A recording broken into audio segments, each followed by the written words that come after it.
Okey guys, Assalamualaikum warahmatullahi wabarakatuh. Okey, awak akan bersama dengan saya Cikgu Intan Atika, di mana kita akan meneruskan pembelajaran sains kita dalam bab 3 iaitu pengangkutan, dalam unit yang kedua iaitu sistem peredaran darah. Okey, bagi sistem peredaran darah bagi haiwan vertebrata telah kita pelajari dalam unit yang lepas melalui video. Jadi untuk hari ini saya akan teruskan dengan sistem peredaran darah manusia.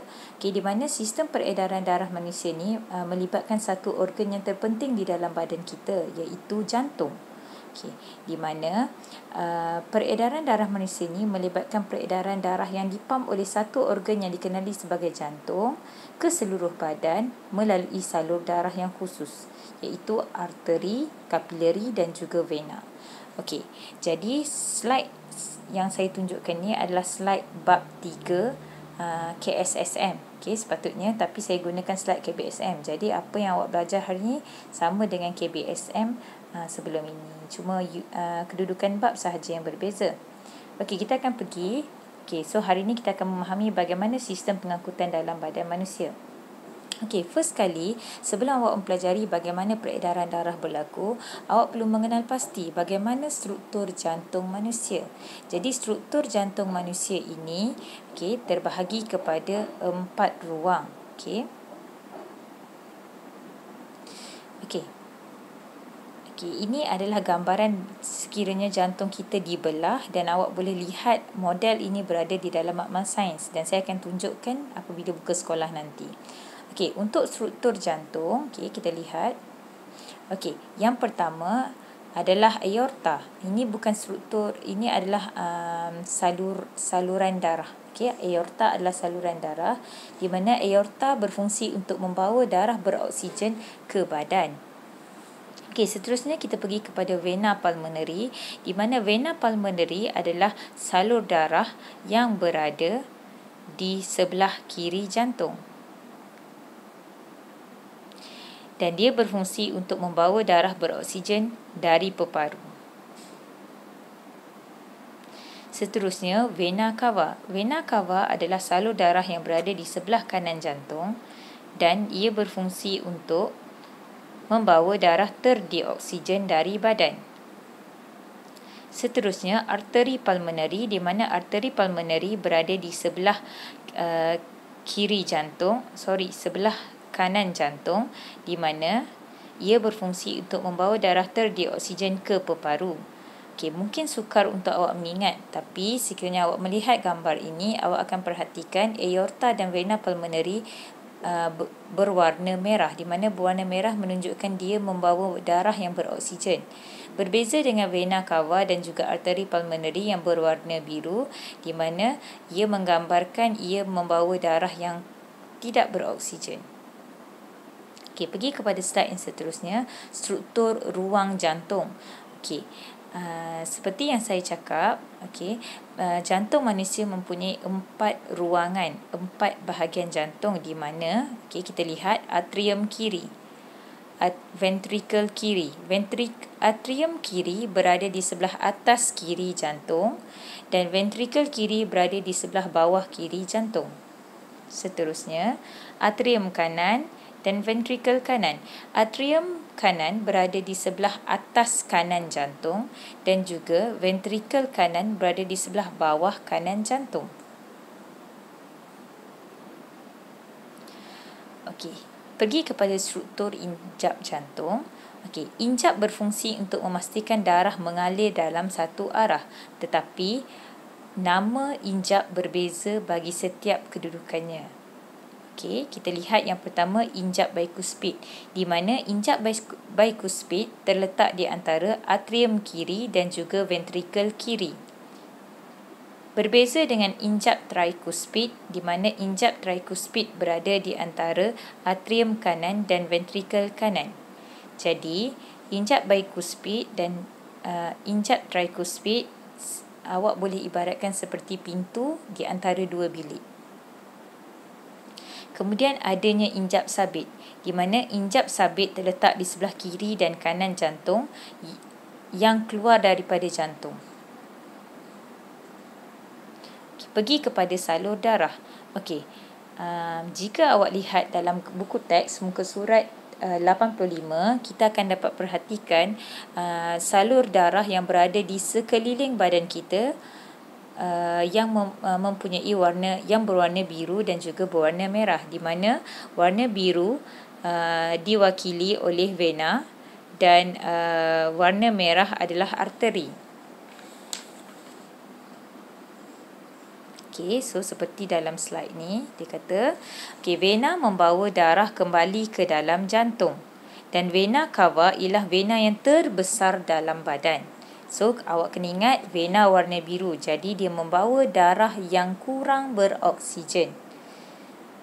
Berbeza dengan arteri yang berwarna merah, di mana arteri akan membawa darah ke seluruh badan dan aorta adalah arteri yang terbesar di dalam badan. Dan akhirnya kapilari darah. Kapilari darah menghubungkan di antara arteri dan juga vena. Okey, ini adalah gambaran antara salur-salur darah yang berada di dalam badan kita. Warna merah di sebelah kiri menunjukkan arteri dan warna biru di sebelah kanan menunjukkan vena. Dan yang perhubungan di antara yang menghubungkan antara arteri dan juga vena adalah kapilari darah, sebagaimana yang dinyatakan dalam slide sebelum ini. Okey, jadi apakah perbezaan di antara arteri dan juga vena? Mengapa terdapat perbezaan di antara mereka? Jadi kita akan lihat pada slide yang seterusnya. Okey, perbezaan salur darah dalam badan. Okey, dalam slide ni kita akan lihat perbezaan di antara arteri, vena dan juga kapilari darah dari beberapa aspek. Aspek yang pertama adalah dari segi keratan rentas. Jika awak boleh lihat perbezaan di antara ketiga-tiga arteri, vena dan juga kapilari darah.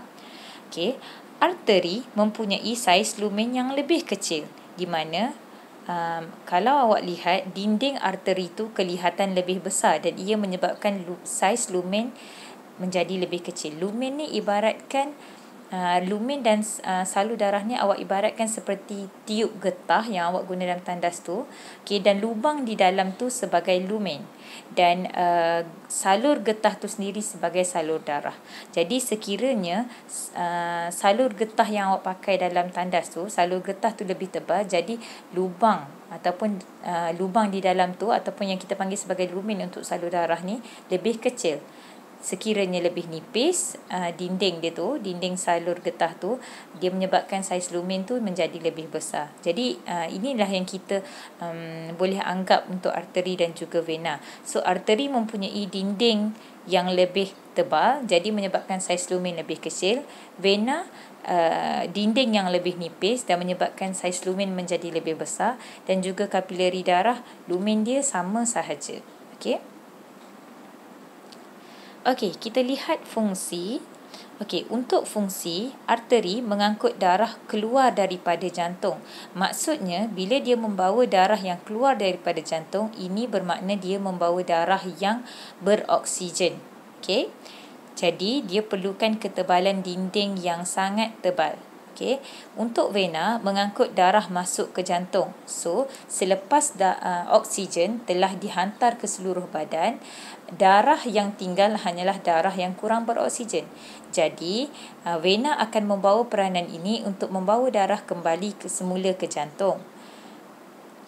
Disebabkan itu, sesuai dengan ketebalan dinding, ketebalan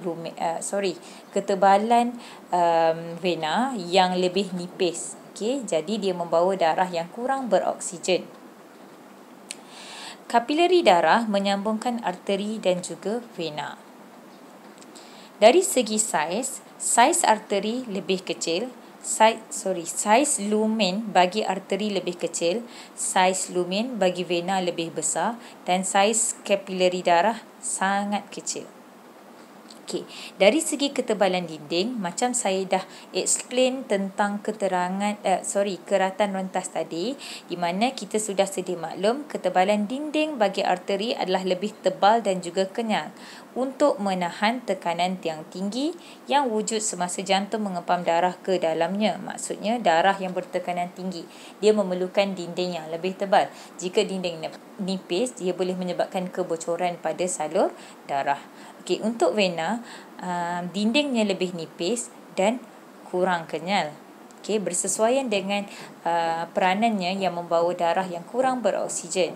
Dan kapilari darah pula selapisan sel sahaja. Maksudnya ketebalan dia hanya setebal satu sel untuk membolehkan pertukaran makanan tercerna, gas-gas dan hasil perkumuhan antara darah dengan sel-sel. Jadi sifatnya yang sangat nipis tu menyebabkan boleh berlaku serapan, okey, sama ada makanan tercerna, gas dan juga hasil perkumuhan.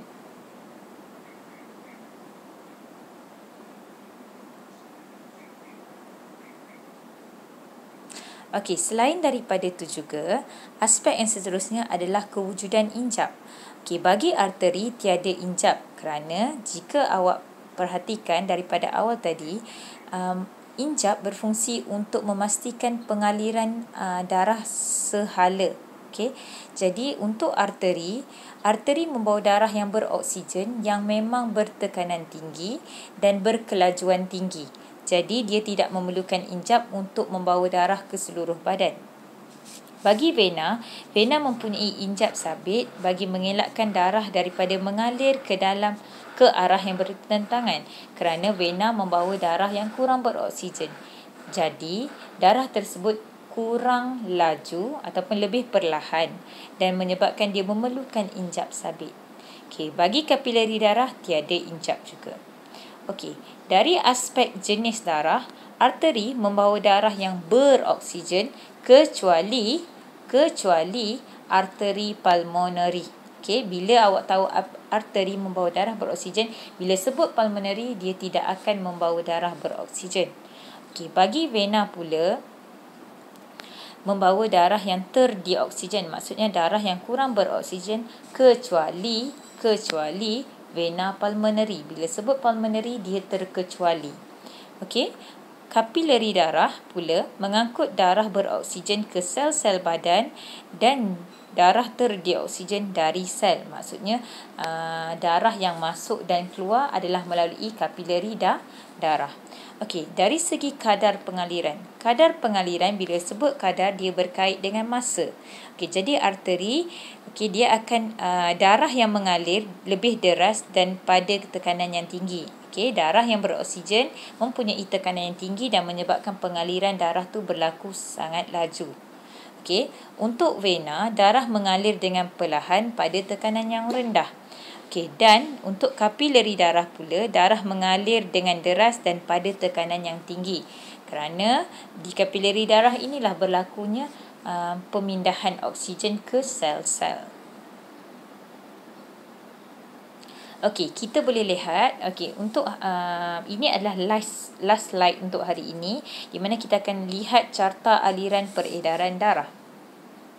Okey, yang pertama, ditunjukkan vena cava, kemudian kanan atrium, maksudnya atrium kanan, injap trikuspid, ventrikel kanan, injap sabit, arteri pulmonary, peparu, vena pulmonary, atrium kiri, injap bikuspid, ventrikel kiri, injap sabit, aorta dan juga seluruh badan. Okey, ini carta aliran ini menunjukkan ringkasan sebenarnya bagaimana pengaliran darah yang berlaku. Okey, bagaimana pengaliran darah yang berlaku daripada darah yang kurang beroksigen, dia masuk ke jantung, dia pergi ke peparu, dia terima oksigen di peparu dan kembali semula ke jantung, dan daripada jantung pergi ke seluruh badan untuk dihantar. Okey, maksudnya untuk oksigen itu dihantar ke seluruh badan. So berakhir di situ. Okey, jadi untuk ringkasan ni, sekiranya awak tak faham, okey, nanti saya akan share pada awak video ping rule.